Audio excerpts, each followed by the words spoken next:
BBC record London के platform से हम भारत के आम इंसानों की, भारत में हो रहे मानव अधिकारों की हत्या की जानकारी पूरी दुनिया को देना चाहते हैं। हमारा एक संगठन है जो इसी प्लेटफॉर्म पर, इसी विषय पर पूरे देश में काम कर रहा है, भ्रष्टाचार विरुद्ध जागृति अभियान। जैसा कि आम जो सरकारी स्तंभ है, सरकारी विभाग है, उनकी जवाबदारी है कि किसी भी शिकायत पर कार्रवाई करे और शोषित को या पीड़ित को इंसाफ दिलाए।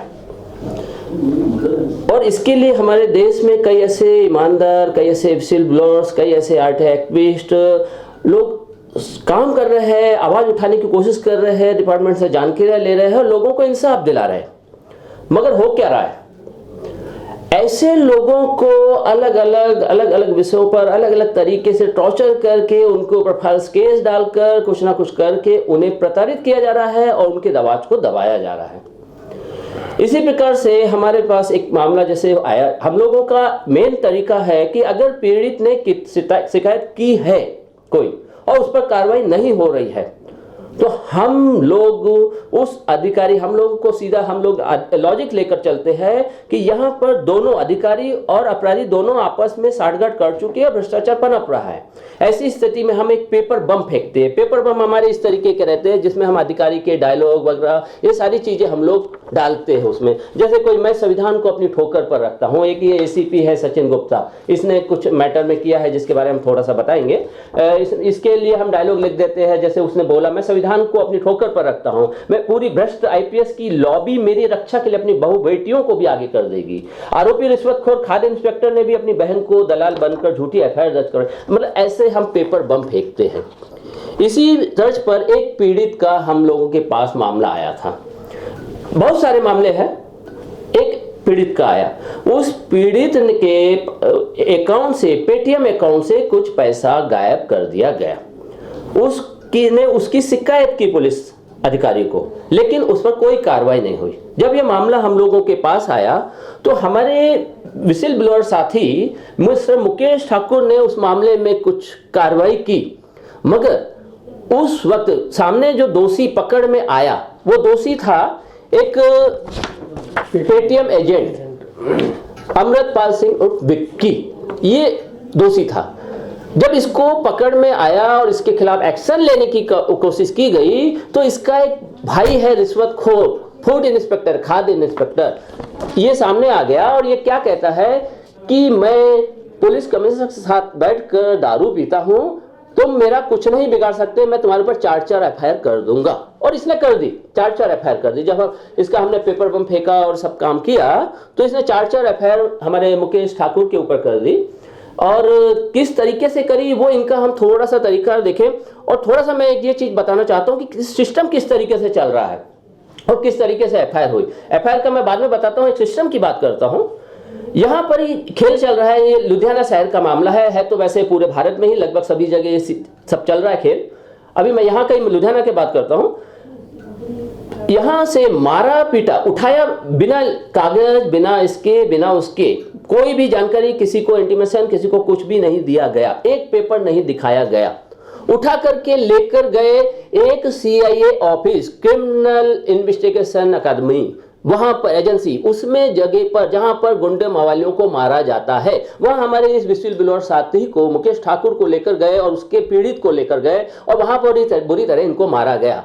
24 घंटे में अदालत में रखना, हाजिर करना चाहिए, नहीं किया गया। 35 घंटे 36 घंटे के बाद जब कहते पीड़ित की माता जी के द्वारा कंप्लेंट दी गई तब उन्हें हाजिर किया गया।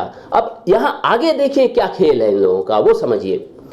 पीड़ित को, इन लोगों को अदालत में हाजिर किया जाता है, IO जांच अधिकारी से पूछती है, डांट फटकार लगाती है जांच अधिकारी को, मजिस्ट्रेट। बाद में इनकी पिटाई की गई, इनके पांव सूजे हुए हैं। उस वक्त ये बोलते हैं कि हमें शिकायत करनी है पुलिस की। मजिस्ट्रेट बोल रही है ठीक है आप अर्जी दीजिए, शिकायत करेंगे, हम लेंगे। जैसे ही अर्जी लिख ली जाती है तभी वो जांच अधिकारी मजिस्ट्रेट को कुछ कहता है और वो मजिस्ट्रेट जो उस जांच अधिकारी को डांट फटकार रही थी वो बदल जाती है और उस वहां से निकल जाती है बिना अर्जी लिए। ये देखिए सिस्टम का हाल। चलिए, एक तो यहां पर जब हाजिर किया गया, बिना मेडिकल कराए इनको हाजिर किया गया, इसके बाद इनको मेडिकल करवाने ले गए, वहां का हाल देखिए। ये पूरे सिस्टम को बता रहा है कैसे यहां पर मानव अधिकारों का हनन किया जा रहा है। अस्पताल लेकर जाते हैं मेडिकल करवाने के लिए इन लोगों का, वहां पर इनके पांव सूजे हुए डॉक्टर को दिखाई दे रहा है, ये डॉक्टर को अपनी चोट अपनी चीजें बताने की कोशिश कर रहे हैं, लेकिन जांच अधिकारी वो दिखा नहीं रहा। ये है जांच अधिकारी सुखन सिंह है नाम इनका, ये उनको दिखाने नहीं दे रहा। परिणाम आप देखिए, एक डॉक्टर जिसको भगवान माना जाता है, जिसकी जरूरत है, जो एक छोटी सी खरोच भी हो, कुछ भी हो, तकलीफ भी हो, उसका काम है उस मरीज को उसकी पूरी सुविधा देना, उसका इलाज करना। वो इस जांच अधिकारी के ऊपर देख रही है, इसका फ्रैक्चर हो रहा है, हालत खराब है दोनों की, उसके बावजूद नॉर्मल रिपोर्ट बना के दे देती है। ठीक है, आगे बढ़ते हैं। इन लोगों को जेल में ले जाया जाता है। जेल में डॉक्टर को देखना चाहिए कि इनको कुछ हुआ तो नहीं है, मेडिकल होना चाहिए। वहां पर भी हालत ये कि मेडिकल, वो डॉक्टर वहां का सीनियर डॉक्टर कहता है नहीं, पहले वाले ने फिटनेस का सर्टिफिकेट दिया है, मैं अभी अनफिट का नहीं दे सकता। मतलब ये देखिए सिस्टम की हालत, मानव अधिकारों का हनन लुधियाना जेल के अंदर। क्या, चलिए इसके आगे चलते हैं। पता चला कि इन लोगों की मार लगी है और एक का फ्रैक्चर है, एक का फ्रैक्चर। खबर हमारे पास आई, हमारे संगठन के पास, हमने कंप्लेंट बना करके कोर्ट में पहुंचाई। 8 सितंबर को किसी तरीके से, 12 सितंबर को कोर्ट के अंदर पहुंची, मगर लगी नहीं। 13 सितंबर को लगी, मगर ऑर्डर नहीं निकाला जा रहा है। अरे किसी का बच्चा होता, जो मान लीजिए मोदी हमारे प्राइम मिनिस्टर का बच्चा होता, या उन जज का कोई बच्चा होता, भाई होता, या किसी बड़ी हस्ती का भाई होता, तो एक खरोच पर इमीडिएट एक्शन लिया जाता। यहां पर फ्रैक्चर हुआ है, हमने बाकायदा लिखा हुआ है, ये जो कंप्लेंट लेटर है हमारे पास, उसमें बाकायदा लिख करके दिया है कि फ्रैक्चर है एक को, मगर ऑर्डर नहीं निकल रहा। इस सिस्टम की हालत दिखा रहा है ना। एक मजिस्ट्रेट इंसान कहां जाएगा न्याय लेने के लिए? अदालत में जाएगा। अदालत से उन लोगों को जिसका फ्रैक्चर हुआ है, उनका मेडिकल करने का ऑर्डर नहीं निकल रहा है, उनको मेडिकल की सुविधा देने का ऑर्डर नहीं निकल रहा है। ये हालत है, क्या बताए, पूरे सबूत है। आगे बढ़िए, नहीं हो रहा, किसी तरह प्रेशर डाल करके कई कंप्लेंटें दी गई, ईमेल के द्वारा कंप्लेंटें दी गई हम लोगों के पास से, ईमेल के द्वारा। फिर क्या हुआ, बड़ी मुश्किल में जाकर के ऑर्डर निकला। 13 तारीख की एप्लीकेशन वहां दिखा रही है, 19 तारीख को ऑर्डर निकाल रहे हैं। ऑर्डर कौन सा? 26 तारीख का। फ्रैक्चर है, 8 तारीख को कंप्लेंट बनाई गई, फ्रैक्चर है। मतलब मानव अधिकारों का हनन, शर्म नहीं है, इंसानियत नहीं है, क्या है, मानवता है ही नहीं इन लोगों में। कोई मानवता नाम की चीज ही नहीं है। पूरे सबूत है, पूरे सबूत। 26 तारीख का ऑर्डर निकला। इसके बाद देखिए क्या हुआ, जेल के अंदर ऑर्डर पहुंचा, वहां पर डॉक्टर बोलता है कि मैं खाली तुम्हारा ही करूंगा, और एक का ही उन्होंने मेडिकल किया, एक का मेडिकल, एक का जिसका जो वो ये हुआ था फ्रैक्चर, उसका तो मेडिकल किया ही नहीं। इनसे पूछते हैं कि वो क्या बोला था, डॉक्टर क्या बोले थे? डॉक्टर ने मेरे को बुलाया और बोला क्या हुआ तुम्हारे साथ, तो मैंने बताया ऐसे ऐसे है। तो उन्होंने ये बोला भी इधर तो जब तू जेल में आया था, इधर तो तेरे को फिट बताया है। तो मैंने बोला ठीक है, फिट बताया तो आप चेक करो ना, मेरे को देखो। तो उनको मैंने अपना पैर दिखाया, तो उन्होंने बोला ये तो चोट का निशान है, पुलिस ने मारा था। मैंने बोला हाँ मारा। तो बोले अभी तो ये काला काला निशान है। मैंने कहा हाँ। तो बोले दर्द भी हो रहा है? मैंने कहा दर्द हो रहा है। तो उन्होंने ये सब पूछा और फिर यही बोलने लगे मैं कैसे बना के दूं, फिट तेरे को कैसे करूं, वहां तो अनफिट है। पर फिर भी उन्होंने पूछताछ करके अपना जो भी रिपोर्ट तैयार की, उन्होंने भेज दी कोर्ट को। पर मैंने उनको ये भी बोला भी मेरा एक साथी है जिसका पैर फ्रैक्चर है, तो उसकी भी आई होगी। तो उन्होंने बोला उसकी नहीं आई है, अगर आई होगी तो मैं उसको बुला लूंगा। देखिए क्या कहते हैं, या ऑर्डर में लिखा हुआ है साफ साफ कि दोनों का मेडिकल करवाया जाए, और जिसका फ्रैक्चर है उसका मेंशन करके गया है। डॉक्टर बोल रहा है, मतलब मानवता उसमें है नहीं। उसके बच्चों का भी क्या साथ ऐसे ही करते? अगर उसके बच्चे का होता तो क्या करते? खुद सोच लीजिए। मतलब क्या क्या सिस्टम की क्या हालत कर दी। मतलब इन लोगों को इंसान समझ ही नहीं रहे। उसका फ्रैक्चर है, देखना ही नहीं है, भेज दिया, एक का मेडिकल करवा के भेज दिया। इस प्रकार से ये हुआ। अब इसके बाद किसी तरह इनको बेल करवाई गई। बेल करवाने के बाद बेल का ऑर्डर जेल में पहुंच गया है, मगर वहां पर जेल का सिस्टम देखिए। इनसे पूछते हैं जेल में क्या है, उन्होंने बताया कि वहां जेल में क्या चल रहा है। हाँ, जेल में क्या चल रहा है, आपकी बेल हो गई थी, क्लियर था बेल। हाँ। लेकिन ये जो आपको 3 दिन तक इलीगल तरीके से रोक के रखा, वो क्या कारण था और कैसा चल रहा है? क्या ऐसा ही सबके साथ चल रहा है? मेरे को पता लगा कि आज मेरी बेल हो गई है, पर शाम तक इन्होंने मेरे को बाहर नहीं निकाला। तो उसके बाद मैं नेक्स्ट डे वहां पे पहुंचा ऑफिस में, जेल के जो ऑफिस है, उनको बोला अभी मेरी ऐसे बेल हो गई, मेरे को बाहर क्यों नहीं निकाला जा रहा है? तो उन्होंने बोला हाँ बेल तुम्हारी हो गई है, तुम पे एक और केस है, उसकी बेल का। मतलब एक नया बहाना बनाया एक पुराने केस का, जिसका कोई वहां पर यही नहीं था, बल्कि ये एक घुमाने का एक तरीका है, जिसके लिए अभी केस उस मामले में किया जा रहा है। वो सारी चीजें हो रही है और इसकी बहुत एक बड़ी सीडी, 2 घंटे की सीडी पूरे सबूतों के साथ सभी एमएलए सभी लोगों को भेजी जा रही है, ताकि लोगों को मालूम पड़े कि किस प्रकार से पंजाब के लुधियाना शहर में हो रहा है, मानव अधिकारों का हनन हो रहा है, किस प्रकार फल्स केस किए जा रहे हैं इन जैसे भ्रष्टाचारियों लोगों के खिलाफ, इन लोगों के सपोर्ट में किए जा रहे हैं, इनके कहने पर हो रहे हैं। इसके बाद ये इन्होंने पूछा और लोगों से, कैदियों से पूछा, तो और कैदियों ने देखो क्या बताया कैदियों ने कि ये क्या है, ये क्या इस तरीके का एक आपके साथ हो रहा है और किसी के साथ भी हुआ? नहीं, औरों के साथ भी होता है। उन्होंने बोला ये आपके घर वाले वेरीफाई करवाएंगे, जो आप पे पहले केस है ना, उसमें मैंने बताया मेरी बेल हो गई है, तो मैंने वारंट पे लगाया था ताकि डेट मिस ना हो कोर्ट में। तो उन्होंने बोला भी ये वेरीफाई कराना पड़ेगा आपको, आपके घर वाले आएंगे वहाँ पे, जो भी है पेश होके अपना कराएंगे। तो मैंने बोला अगर ना नॉलेज हो, तो उन्होंने बोला शायद जेल सुप्रीडेंट खुद करवा लेगा, पर इन्होंने 3 दिन लगा दिए वो करवाने में। मतलब 3 दिन तक इलीगल तरीके से रखा गया, बिना कुछ, हम लोगों को कुछ भी नहीं करना पड़ा, किसी को कुछ नहीं करना पड़ा, खुद सुप्रीटेंडेंट ने छोड़ा इनको। क्यों छोड़ा? क्योंकि उन्हें मालूम पड़ गया कि यहां पर दूसरी जगह से प्रेशर आके और हम लोगों को पकड़ लिया जाएगा, और यही काम क्या बोलते और लोगों के साथ पैसा लेकर किस तरह का खेल चलता है वो चीजें दिखा रहा है, कैसा सिस्टम चल रहा है। अभी आगे बढ़ते, इन लोगों को बेल से लेकर के बाहर आए ये लोग। बाहर आने के बाद क्योंकि एक का फ्रैक्चर था, तो इन लोगों का मेडिकल करवाने लेके गए, मेडिकल नहीं किया गया। एक का इनका मेडिकल हुआ, उनमें देखा पुराना मेडिकल नहीं होता है, बहानेबाजी हो रही है। उसके बाद जो दूसरे का फ्रैक्चर है, उसका फ्रैक्चर का मेडिकल, उसका एक्सरे लिया, एक्सरे लेने के बाद उसकी मेडिकल की रिपोर्ट नहीं दी जा रही। उसकी कंप्लेंट की गई है उसकी भी कि ये मेडिकल की रिपोर्ट नहीं दे रहे। क्यों नहीं दे रहे? इस प्रकार से इसकी जो कंप्लेंट दी गई, आखिर किसी सरकारी डॉक्टर से किसी तरह करके कोशिश की गई, तो एक ने रिपोर्ट दी है, दूसरे ने, मतलब उस डॉक्टर ने जो कर रहा था उसने नहीं दी, दूसरे ने दी, और कहा, बताया उसने कि हाँ 3 महीने पहले हुआ। मतलब 3 महीने तक तो ये लोग जेल के अंदर थे, मतलब 3 महीने जेल जाने से पहले इनका उसका फ्रैक्चर हुआ था। ये सारी चीजें, तो ये सब चीज क्या दिखा रही है, किस तरीके से पूरा पुलिस सिस्टम इन लोगों को मैनेज किया हुआ है। किसी की जरूरत नहीं है कि ऊपर से कोई फोन आए, कोई पत्र आए इन लोगों के पास कि भैया इसका इस तरीके से करना है, इसकी जरूरत ही नहीं रह गई है। तो क्या बोलते हैं, एक पुलिस ऑफिसर जाता है, बोलता है कि यानी मजिस्ट्रेट से बोलता है कि नहीं ये अपने इनका ये नहीं लेना, कंप्लेंट नहीं लेना है। मजिस्ट्रेट सुनना पड़ता है। क्यों? मजिस्ट्रेट चिल्ला रही है और आईओ की फिर सुन रही है और चुपचाप जाके निकल जाती है, इनकी कंप्लेंट नहीं लेती है। जिसका ड्यूटी है 5 बजे तक बैठने की, वो 4:15 बजे उठ के चली जाती है। ये सिस्टम क्या दिखा रहा है? एक डॉक्टर, एक आईओ के कहने पर डॉक्टर नॉर्मल रिपोर्ट बना के दे रहा है, क्या दिखा रहा है ये है?